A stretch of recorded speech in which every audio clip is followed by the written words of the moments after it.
എല്ലാവർക്കും നമസ്കാരം. അങ്ങനെ 2 ദിവസത്തെ അവധിയൊക്കെ കഴിഞ്ഞ് വീണ്ടും നമ്മൾ നാളെ മാർക്കറ്റിലേക്ക് പ്രവേശിക്കുകയാണ്. മാർക്കറ്റിലേക്ക് പ്രവേശിക്കുമ്പോൾ നമ്മളെ കാത്തിരിക്കുന്നത് മാർക്കറ്റ് വീണ്ടും ഒരു ബെയറിഷ് മോഡ് തന്നെയാണ് എന്നുള്ളതാണ്. ഹോൾഡിംഗ് ചെയ്തവർക്കെല്ലാം തന്നെ നിരാശ ജനിപ്പിക്കുന്ന വിധത്തിലാണ് കഴിഞ്ഞ വെള്ളിയാഴ്ച, അതായത് കഴിഞ്ഞ വെള്ളിയാഴ്ച പെട്ടെന്ന് തന്നെ ഒരു ഫാളിലേക്ക് പോയി 170 പോയിൻറ്റോളം നെഗറ്റീവിലാണ് ക്ലോസ് ചെയ്തിരിക്കുന്നത്. 117ഓളം പോയിൻ്റ് നെഗറ്റീവിലാണ് നിഫ്റ്റി ക്ലോസ് ചെയ്തിരിക്കുന്നത്. അതേസമയം വെള്ളിയാഴ്ച വൈകുന്നേരം നമ്മുടെ മാർക്കറ്റ് ക്ലോസ് ചെയ്തതിന് ശേഷം നിഫ്റ്റി ഏകദേശം 170ഓളം പോയിൻ്റ് ഡൗണിലേക്ക് പോയിട്ടുണ്ട്. അതോടൊപ്പം തന്നെ ഡോ ജോൺസ് ഒരു 750ഓളം പോയിൻ്റ് ഫാളാണ്. നമുക്ക് ഈ മാസം ലാസ്റ്റ് വീക്കാണ്, ഫെബ്രുവരി 4th വീക്ക്. അതേസമയം ഫെബ്രുവരി മന്ത് എക്സ്പയറി കൂടിയാണ്. ഈ മന്ത് എക്സ്പയറിയിൽ മറ്റൊരു കാര്യം എന്താണെന്ന് വെച്ചാൽ നമുക്ക് 4 സെഷനാണ് ഉണ്ടാവുള്ളൂ. ബുധനാഴ്ച മഹാശിവരാത്രിയാണ് അല്ലേ. മഹാശിവരാത്രി കാരണം കൊണ്ട് തന്നെ 4 ദിവസം മാത്രമേ നമുക്ക് മാർക്കറ്റ് ഉണ്ടാവുകയുള്ളൂ. അതും നല്ലൊരു വോളറ്റിലിറ്റി ആയിരിക്കും. ബുധനാഴ്ച സാധാരണ രീതിയിൽ ബാങ്ക് നിഫ്റ്റിയുടെ എക്സ്പയറാണ്. അതുകൊണ്ട് തന്നെ ബാങ്ക് നിഫ്റ്റി മറ്റന്നാൾ ചൊവ്വാഴ്ച ആയിരിക്കും എക്സ്പയറി ആയിട്ടുണ്ടാവുക. അതുകൊണ്ട് തന്നെ നല്ലൊരു വോളറ്റിലിറ്റി നമ്മൾ പ്രതീക്ഷിക്കണം. മൊത്തത്തിൽ മാർക്കറ്റിനെ കുറിച്ച്, അതായത് നിഫ്റ്റിയെ സംബന്ധിച്ചിടത്തോളം നോക്കുകയാണെങ്കിൽ കഴിഞ്ഞ 7-8 മാസമായിട്ട് ഡൗൺ സൈഡിലേക്ക് തന്നെയാണ്. ഒരു സെല്ലിംഗ് പ്രഷർ തന്നെയാണ്. വരുന്ന ആഴ്ച ഇമ്പോർട്ടൻ്റ് ഇവൻറ്റ്സ്, അതുപോലെ തന്നെ ന്യൂസ്, അതൊക്കെ ഏതൊക്കെയാണെന്ന് നമുക്കൊന്ന് നോക്കാം. അതിനു മുമ്പ് കഴിഞ്ഞ ആഴ്ച, അതായത് കഴിഞ്ഞ വീക്കിൽ നമുക്ക് മാർക്കറ്റിൽ ഒരുപാട് പോസിറ്റീവ് ഇവൻറ്റ്സൊക്കെ ഉണ്ടായിരുന്നു, അല്ലെങ്കിൽ പോസിറ്റീവ് ന്യൂസൊക്കെ ഉണ്ടായിരുന്നു. പക്ഷേ അതൊന്നും മാർക്കറ്റ് കെയർ ചെയ്തിട്ടുണ്ടായിരുന്നില്ല. ആകെയുള്ള ഒരു പോസിറ്റീവ് ന്യൂസ് എന്തായിരുന്നു എന്ന് വെച്ചാൽ DIAs കണ്ടിന്യൂ ആയിട്ട് ബൈ ചെയ്യുന്നു എന്നുള്ളതാണ്. പക്ഷേ DIAs എത്ര ബൈ ചെയ്താലും, അതേസമയം ബോണ്ട് യീൽഡ് 44 നിന്ന് 45 ഡോളർ ഇൻഡെക്സ് 107 താഴെ വന്നു. ഇതൊക്കെ ഉണ്ടായിട്ടും, ഇതെല്ലാം ഒരു പോസിറ്റീവ് ന്യൂസ് തന്നെയാണ്. പക്ഷേ ഇതൊക്കെ ഉണ്ടായിട്ടും നമ്മുടെ മാർക്കറ്റ് ഇതിനെയൊന്നും കാര്യമായിട്ട് അല്ലെങ്കിൽ കെയർ ചെയ്തില്ല എന്ന് വേണം നമുക്ക് മനസ്സിലാക്കാൻ. മാത്രമല്ല കഴിഞ്ഞ ആഴ്ച വെള്ളിയാഴ്ച 22,800 എന്നുള്ള ഒരു ക്രൂഷ്യൽ ലെവലിനും താഴെയാണ് ക്ലോസ് ചെയ്തിരിക്കുന്നത്. 22,764 എന്നുള്ള റേഞ്ച്, അതായത് 22,800 എന്നുള്ളത് ഒരു മേജർ സപ്പോർട്ട്, ഒരു സ്ട്രോങ് സപ്പോർട്ടായിരുന്നു. ഈ കഴിഞ്ഞ മാസം തന്നെ നിങ്ങൾക്ക് ശ്രദ്ധിച്ചാൽ മനസ്സിലാവും, ഈ ഒരു ഏരിയ 22,800 എന്നുള്ള ഈ ഒരു ലെവല് ഒരുപാട് തവണ റെസ്പെക്റ്റ് ചെയ്തുകൊണ്ടാണ് മാർക്കറ്റ് പിടിച്ചു നിന്നത്. നോക്ക്, ഇവിടെ നിന്ന് നോക്കുകയാണെങ്കിൽ തന്നെ, ഇവിടെ നിന്ന് നമ്മൾ നോക്കണം. ഇവിടെ നിന്ന് നോക്കുകയാണെങ്കിൽ 12 ഫെബ്രുവരി 2025, അതിന് മുന്നേ ഇവിടെ നിന്ന് നോക്കുകയാണെങ്കിൽ 27 ജാനുവരി 25. ഓക്കെ, അപ്പോൾ ഈ ഒരു മാസക്കാലമായിട്ട് 22,800 എന്നുള്ളത് ഒരു ക്രൂഷ്യൽ ലെവൽ, അല്ലെങ്കിൽ ഇതൊരു സ്ട്രോങ് സപ്പോർട്ട്. ഒരു ദിവസം, അതായത് ഫെബ്രുവരി 17 മാത്രം ചെറുതായിട്ട് ഡൗണിലേക്ക് വന്നെങ്കിലും തിരിച്ച് കയറിയിട്ടുണ്ട്. 1 ഡേ ടൈം ഫ്രെയിമിലേക്ക് മാറ്റിയാൽ നമുക്ക് കറക്റ്റായിട്ട് ഞാൻ പറയുന്നത് മനസ്സിലാക്കാൻ കഴിയും. ഇവിടെ വന്ന് ക്ലോസ് ചെയ്തില്ല, പക്ഷേ ഈ കഴിഞ്ഞ ആഴ്ച 22,800 എന്നുള്ള ലെവലിനെ ക്ലോസ് ചെയ്തിട്ടാണ് നിഫ്റ്റി നിൽക്കുന്നത്.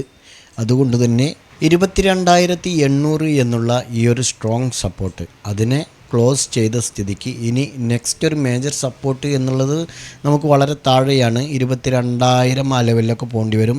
അതേസമയം അതിന് മുൻപായിട്ടൊരു മൈനർ സപ്പോർട്ട് എന്ന് പറയുന്നത് നമുക്ക് ഈ ഒരു റേഞ്ചിലാണ്. 22,650 റേഞ്ചിലാണ് നമുക്ക് അടുത്ത ഒരു സപ്പോർട്ട്. അതിനും താഴെ പോയി കഴിഞ്ഞാൽ ഫർദറായിട്ട് 22,150 എന്നുള്ള ലെവലിലേക്ക് ഞാൻ കഴിഞ്ഞ ദിവസങ്ങളിൽ പറഞ്ഞിട്ടുണ്ടായിരുന്നു. 22,200, 22,150 റേഞ്ചിനകത്തേക്ക് വരും എന്നുള്ളത്.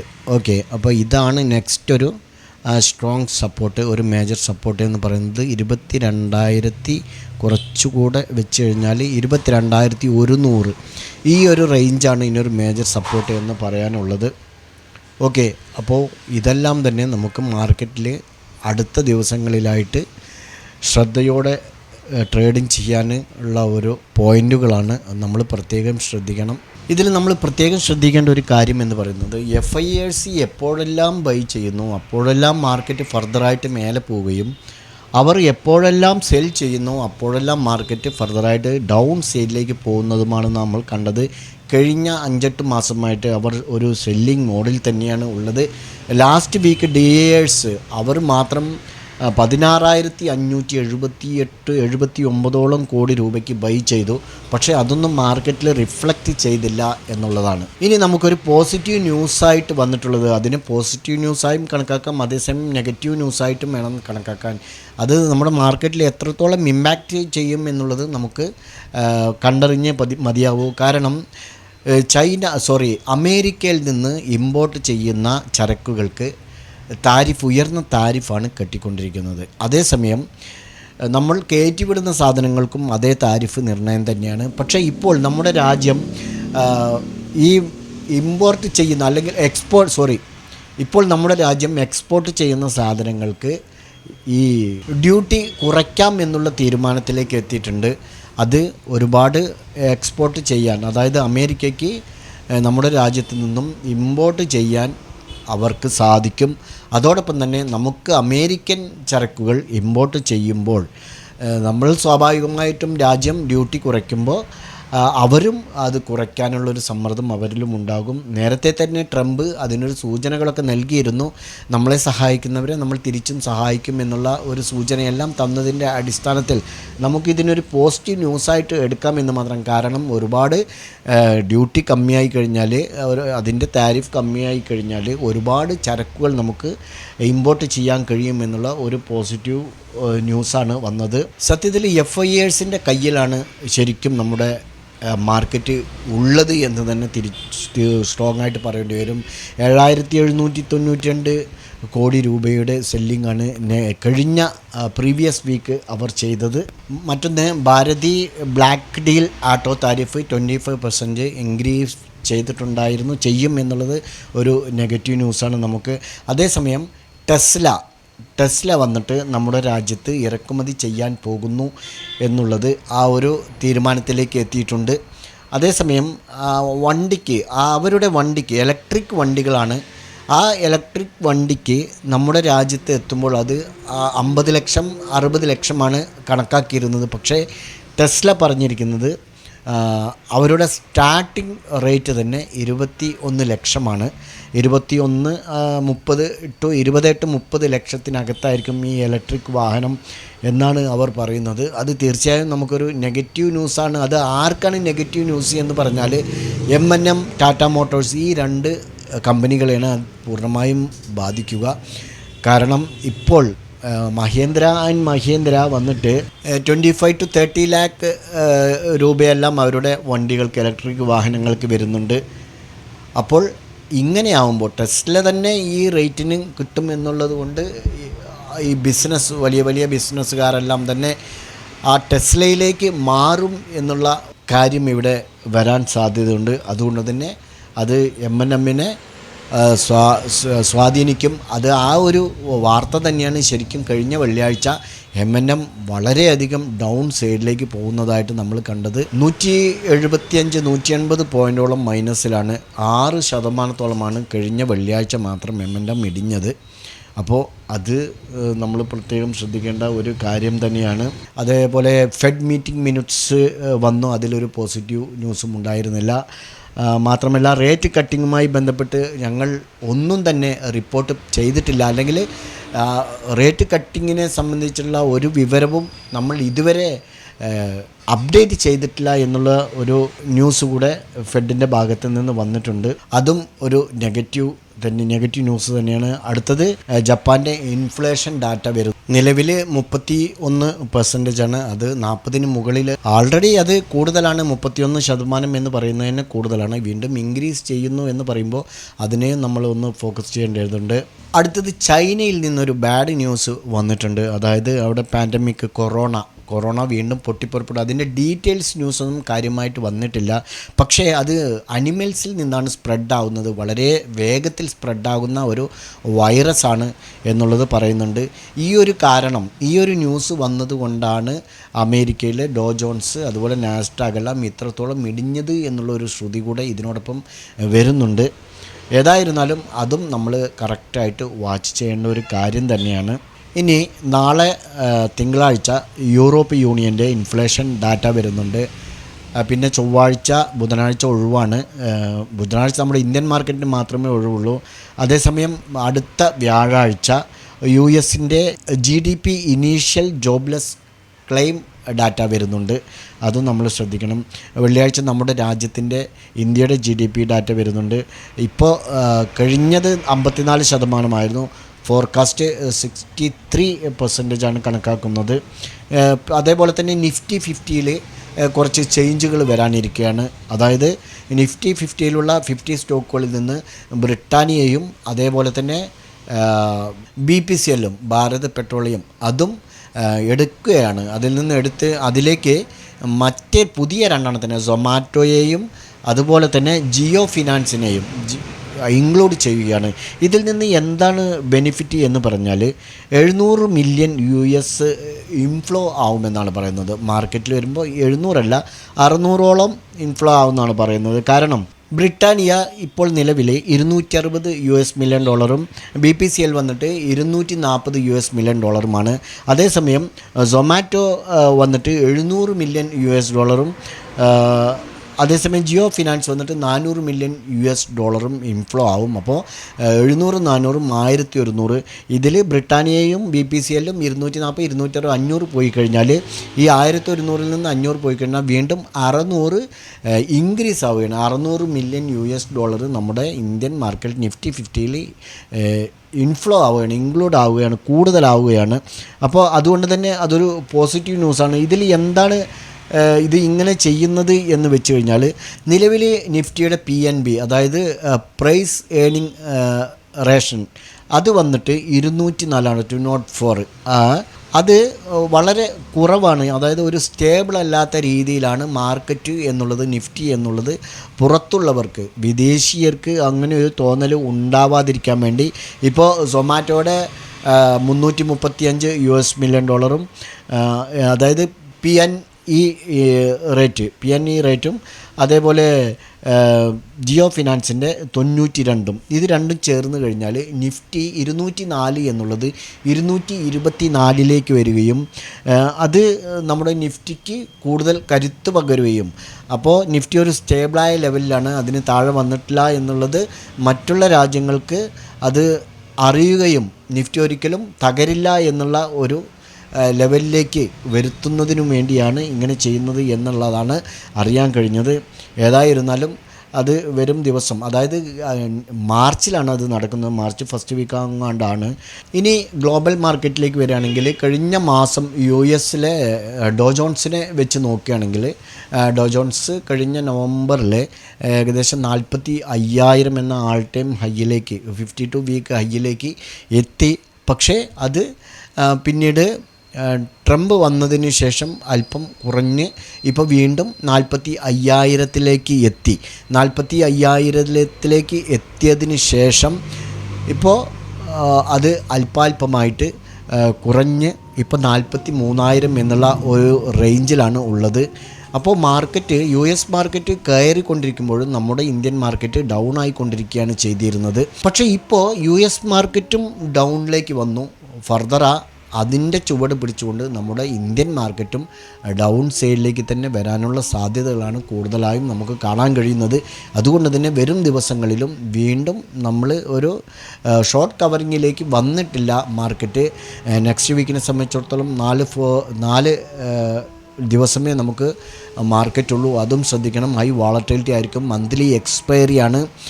അതുപോലുള്ള കാര്യങ്ങളൊക്കെ ശ്രദ്ധിക്കണം. ന്യൂസുകൾ ശ്രദ്ധിക്കണം. അപ്പോൾ ഇനി നമുക്ക് അടുത്തതായിട്ട് കഴിഞ്ഞ വെള്ളിയാഴ്ച നമ്മൾ പറഞ്ഞ സപ്പോർട്ട് ആൻഡ് റെസിസ്റ്റൻസ് ലെവലുകൾ മാർക്കറ്റ് റെസ്പെക്റ്റ് ചെയ്ത്, അതായത് സപ്പോർട്ട് റെസിസ്റ്റൻസ് കറക്റ്റായിട്ട് റെസ്പെക്റ്റ് ചെയ്ത് തിരിച്ചു പോയോ, അല്ലെങ്കിൽ പറഞ്ഞ ലെവലുകളിൽ നിന്നും ബ്രേക്കൗട്ട് നടത്തിയോ എന്നുള്ളതൊന്ന് നമുക്ക് പരിശോധിക്കാം.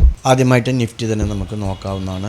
നിഫ്റ്റിയിലെ നമ്മൾ സപ്പോർട്ട് പറഞ്ഞിരുന്നത് 22,725 നോക്കൂ എത്ര കൃത്യമായിട്ടാണ് മാർക്കറ്റ് റെസ്പെക്റ്റ് ചെയ്തിരിക്കുന്നത്. നമ്മുടെ കോഡുകൾ എല്ലാ ദിവസവും തന്നെ നിങ്ങൾക്ക് പ്രീവിയസ് വീഡിയോസ് കണ്ടാൽ മനസ്സിലാവും.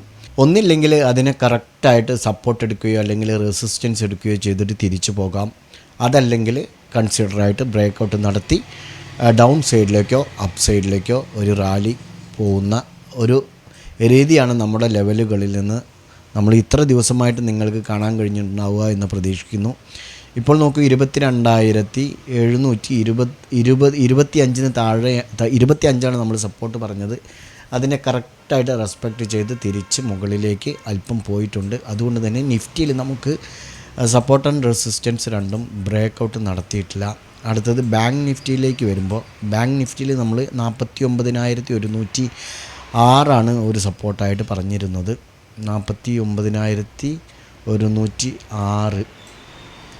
അതിനുശേഷം ഇത് ബ്രേക്കൗട്ട് നടത്തിയിട്ടുണ്ട്.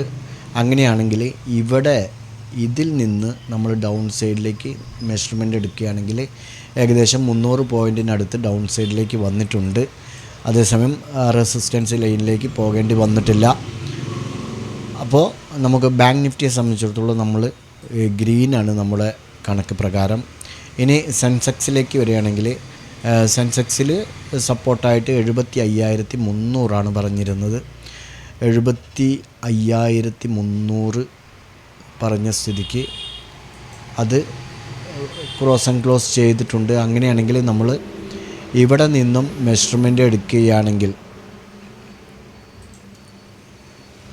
നോക്ക് 160 പോയിൻറ്റോളം ഡൗൺ സൈഡിലേക്ക് വന്നിട്ടുണ്ട്. അപ്പോൾ നമുക്ക് അതും ഗ്രീനിലാണ് മാർക്ക് ചെയ്യേണ്ടത്. അതുകൊണ്ട് തന്നെ നമുക്ക് ഇന്ന് ഈ രണ്ട് ഇൻഡെക്സുകളും നമ്മൾ പറഞ്ഞ ലെവലുകളിൽ നിന്ന് ബ്രേക്കൗട്ട് നടത്തിയത് കൊണ്ട് തന്നെ നമുക്ക് ഗ്രീൻ മാർക്ക് ചെയ്യേണ്ടതുണ്ട്. അപ്പോൾ 19-ാം തീയതി കഴിഞ്ഞ് 20-ാം തീയതി നമ്മൾ ബ്ലാങ്ക് ആണ് വിട്ടിരിക്കുന്നത്. നോക്കൂ, അത് ബ്ലാങ്ക് വിടാനുണ്ടായ കാരണം നമുക്കന്ന് സപ്പോർട്ടും റെസിസ്റ്റൻസും ബ്രേക്കൗട്ടും നടത്തിയിട്ടില്ല. സപ്പോർട്ടിൻ്റെയും റെസിസ്റ്റൻസിൻ്റെയും ഇടയിലാണ് അന്ന് ട്രേഡിംഗ് നടന്നിരുന്നത്. അതുകൊണ്ടാണ് നമ്മളത് ബ്ലാങ്ക് ആയിട്ട് വിട്ടിരിക്കുന്നത്. 21-ാം തീയതിയാണ് ഇന്ന് ഗ്രീനിൽ മാർക്ക് ചെയ്തിട്ടുണ്ട്. 21-ാം തീയതി. അപ്പോൾ അങ്ങനെ നോക്കുകയാണെങ്കിൽ ഈ മന്തിൽ നമ്മൾ സ്റ്റാർട്ടിങ്ങിൽ ഒരു 3-4 ദിവസം വീഡിയോ ചെയ്തിട്ടുണ്ടായിരുന്നില്ല. 1, 2, 3, 4, 5, 6, 7, 8, 9 ഗ്രീനും 1 റെഡുമാണ്. അതേസമയം 1, 2, 3, 4, 5, 6 ബ്ലാങ്കുമാണ്. ബ്ലാങ്ക് മീൻസ് അന്ന് നമുക്ക് സപ്പോർട്ട് ആൻഡ് റെസിസ്റ്റൻസ് ലെവലുകൾ ബ്രേക്കൗട്ട് നടത്തിയിട്ടില്ല എന്നുള്ളതാണ് പറഞ്ഞു വരുന്നത്. ഓക്കെ, ഇനി നമുക്ക് നെക്സ്റ്റ് നാളെ മുതൽ മാർക്കറ്റ് എങ്ങനെയെല്ലാം റിയാക്റ്റ് ചെയ്യുമെന്നുള്ളത് നോക്കാം. ആദ്യമായിട്ട് നിഫ്റ്റി എടുക്കുന്നതിന് മുമ്പ് നിഫ്റ്റി നാളെ ഒരു ഗ്യാപ്പ് ഡൗൺ ആണ് പ്രതീക്ഷിക്കുന്നത്. കാരണം ഗ്ലോബൽ മാർക്കറ്റ് തന്നെയാണ്. ഡോ ജോൺസ് നോക്കൂ 776 പോയിൻ്റ് മൈനസിലാണ് ക്ലോസ് ചെയ്തിരിക്കുന്നത്. S&P 100 point, Nasdaq 430 point നെഗറ്റീവിലാണ്. അതേസമയം യൂറോപ്യൻ മാർക്കറ്റിന് കാര്യമായി പരിക്കുകളില്ല. സ്ലൈറ്റ്ലി ഒരു മിക്സഡിലാണ് ക്ലോസ് ചെയ്തിരിക്കുന്നത്. അതേസമയം ഏഷ്യൻ മാർക്കറ്റിൽ എല്ലാം തന്നെ ഗ്രീനിലാണ് ക്ലോസ് ചെയ്തിരിക്കുന്നത്. പക്ഷേ ലാസ്റ്റ് ഗിഫ്റ്റ് നിഫ്റ്റി നമ്മുടെ US മാർക്കറ്റിൻ്റെ ആ ഒരു ഫാളിനോടൊപ്പം തന്നെ ചെറുതായിട്ട് ഫാളായി 174 നെഗറ്റീവിലാണ് ക്ലോസ് ചെയ്തിരിക്കുന്നത്. അതുകൊണ്ട് തന്നെ ഒരു ഗ്യാപ്പ് ഡൗൺ, ഒരു 100-150 പോയിൻ്റ് ഗ്യാപ്പ് ഡൗൺ എന്ന് പറയുമ്പോൾ ഒരു സപ്പോർട്ടായിട്ട് ഇനി നെക്സ്റ്റ് പറയാനുള്ളത് 22,650 എന്നുള്ള ലെവലാണ്. 22,650 15 മിനിറ്റ്സ് ടൈം ഫ്രെയിമിലും സെക്കൻഡ് വന്നിട്ട് നമുക്ക് 22,600 1 അവർ ടൈം ഫ്രെയിമിൽ 22,600 ഈ രണ്ട് ലെവലുകൾ വാച്ച് ചെയ്യാം. ഇത് 15 മിനിറ്റ്സ്, ഇത് 1 അവർ. അതേസമയം റെസിസ്റ്റൻസ് നോക്കുകയാണെങ്കിൽ 15 മിനിറ്റ്സ് ടൈം ഫ്രെയിമിൽ നമുക്ക് ഈ ഒരു ഏരിയയിൽ നിന്ന് തന്നെ വാച്ച് ചെയ്യാവുന്നതാണ്. 22,920 22,930 എന്ന് വെച്ചോളൂ. ഓക്കെ, 22,930 15 മിനിറ്റ്സ് ടൈം ഫ്രെയിമിൽ റെസിസ്റ്റൻസ്. 1 അവർ ടൈം ഫ്രെയിമിൽ നമുക്ക് 23,050. ഓക്കെ, അപ്പോൾ നിഫ്റ്റിയിൽ നമുക്ക് ഇങ്ങനെ വാച്ച് ചെയ്യാവുന്നതാണ്. അടുത്തത് ബാങ്ക് നിഫ്റ്റിയെ സംബന്ധിച്ചിടത്തോളം നമ്മൾ റെസിസ്റ്റൻസ് എന്ന് പറയുന്നത് നമുക്ക് കുറച്ച് ഇറക്കി വയ്ക്കാവുന്നതാണ്. ഇവിടെ നിന്നും നമുക്ക് റെസിസ്റ്റൻസ് പിടിക്കാം 49,250.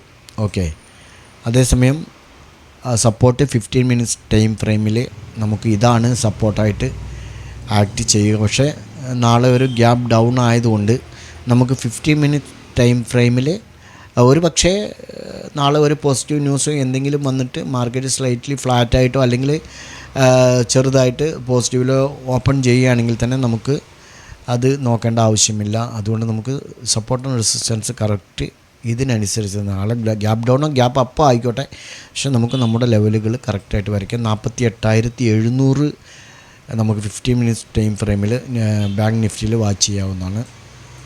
1 അവറിലേക്ക് വരുമ്പോൾ 48,530. ഓക്കെ, 1 അവറിൽ ബാങ്ക് നിഫ്റ്റിയിൽ റെസിസ്റ്റൻസ് എന്ന് പറയുന്നത് നമുക്ക് ഇവിടെ നിന്നും നോക്കാവുന്നതാണ് 49,400. ഓക്കെ, അപ്പോൾ ബാങ്ക് നിഫ്റ്റിയിൽ ഇങ്ങനെ വാച്ച് ചെയ്യാം. അടുത്തത് സെൻസെക്സിൽ നമുക്ക് സപ്പോർട്ടായിട്ട് 15 മിനിറ്റ്സ് ടൈം ഫ്രെയിം സപ്പോർട്ടായിട്ട് ഇവിടെ നോക്കാവുന്നതാണ് 75,110. റെസിസ്റ്റൻസ് ഈ ഒരു സ്വിങ്ങിൽ നിന്നും ഈ സ്വിങ് നോക്കാം 75,800. ഓക്കെ, 1 അവർ ടൈം ഫ്രെയിമിലേക്ക് വരുമ്പോൾ നമുക്ക് 74,930 തന്നെയാണ് സപ്പോർട്ടായിട്ട് ആക്ട് ചെയ്യുന്നത്.